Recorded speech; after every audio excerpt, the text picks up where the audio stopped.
Group captain Shubhanshu Shukla তার এক্সিওম 4 mission তিনি সেখানে রয়েছেন এবং আইএসএস বা আন্তর্জাতিক স্পেস স্টেশনে তিনি যখন রয়েছেন প্রত্যেক দিন বিভিন্ন সময় আমরা বিভিন্ন ছবি পেয়েছি, তার বার্তা পেয়েছি, কিন্তু এবার যেটার জন্য আমরা অপেক্ষা করেছিলাম যে কবে তারা ফিরবেন, 14 দিনের একটা সময়সীমা নির্দিষ্ট ছিল, কিন্তু যেটা জানানো হয়েছে যে 14 দিনের থেকে বেশি সময় তাদেরকে আইএস বা আন্তর্জাতিক স্পেস স্টেশনে থাকতে হবে।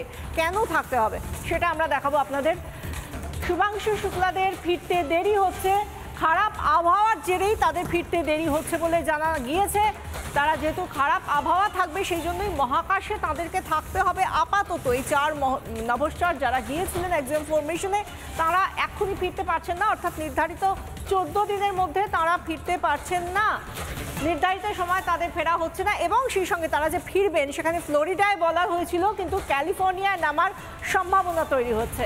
এবং এই জায়গা থেকে আমরা যারা এই পৃথিবীতে থেকে, বিশেষ করে ভারতীয়রা যারা গর্ববোধ করছিলাম, যারা বিভিন্ন সময় আমরা শুভাংশু শুক্লাকে দেখে গর্ববোধ করছিলাম এবং এই মুহূর্তে দাঁড়িয়েও করছি, কারণ তারা আরও কিছুটা সময় পাচ্ছেন গবেষণা চালিয়ে যাওয়ার জন্য। কিন্তু এই জায়গা থেকে আরও কয়েকটা বিষয় উঠে আসছে যে কেন তাদের দীর্ঘায়িত হচ্ছে, এবং এই দীর্ঘায়িত হওয়ার জন্য এই মিশনটা যেহেতু দীর্ঘায়িত হচ্ছে আইএসএসে অর্থাৎ ইন্টারন্যাশনাল স্পেস স্টেশনে তারা আরও বেশ কিছুদিন থাকতে পারবেন। সেই জায়গা থেকে তারা কি করছেন সেখানে সেগুলো একটু একটু করে দেখাই।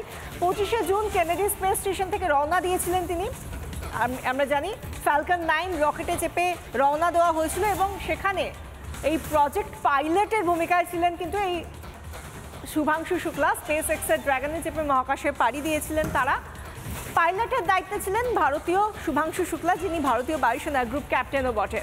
এবং সেই জায়গা থেকে এই যে আমরা তার যাত্রাটা উপভোগ করেছি, প্রত্যেকটা মুহূর্তে তিনি যখন যাচ্ছেন তখনও আইএসএসে পৌঁছননি, তখনই তিনি বার্তা পাঠিয়েছিলেন ভারতীয়দের উদ্দেশ্যে, বিশ্ববাসীর উদ্দেশ্যে, এবং সেই জায়গা থেকেও তিনি একজন ভারতীয় হিসেবে গর্ববোধ করেছেন। সেই জায়গা থেকে আরও কয়েকটা বিষয়, এই যে 14 দিনের বেশি তিনি থাকছেন, এবার তার গবেষণার দিকটা একটু নজর রাখা যাক।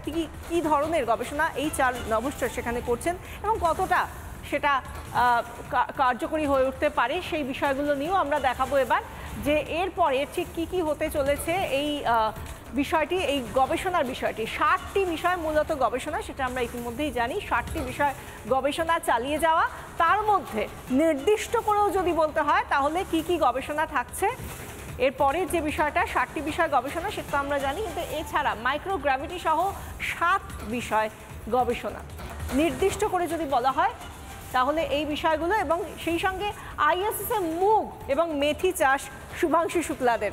এবং এই জায়গা থেকে আমরা জানি যে যতটা সময় তারা আরও বেশি পাচ্ছেন তাতে করে কিন্তু আরও তাদের এই গবেষণাগুলো হয়তো আরও বেশি তারা বাস্তবমুখী করে তুলতে পারবেন। এবং আগামী দিনে যেহেতু গগনযানের একটা মিশন রয়েছে, সেই জায়গা থেকে হয়তো আরও শ্যাডো প্র্যাকটিসটা ভালোভাবে করে ফিরতে পারবেন শুভাংশু শুক্লারা।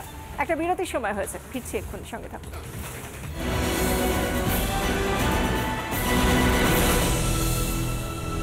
নানা ধরনের কন্টেন্ট দেখার জন্য লাইক করুন, শেয়ার করুন আমাদের ফেসবুক পেজ, সাবস্ক্রাইব করুন আমাদের ইউটিউব চ্যানেল।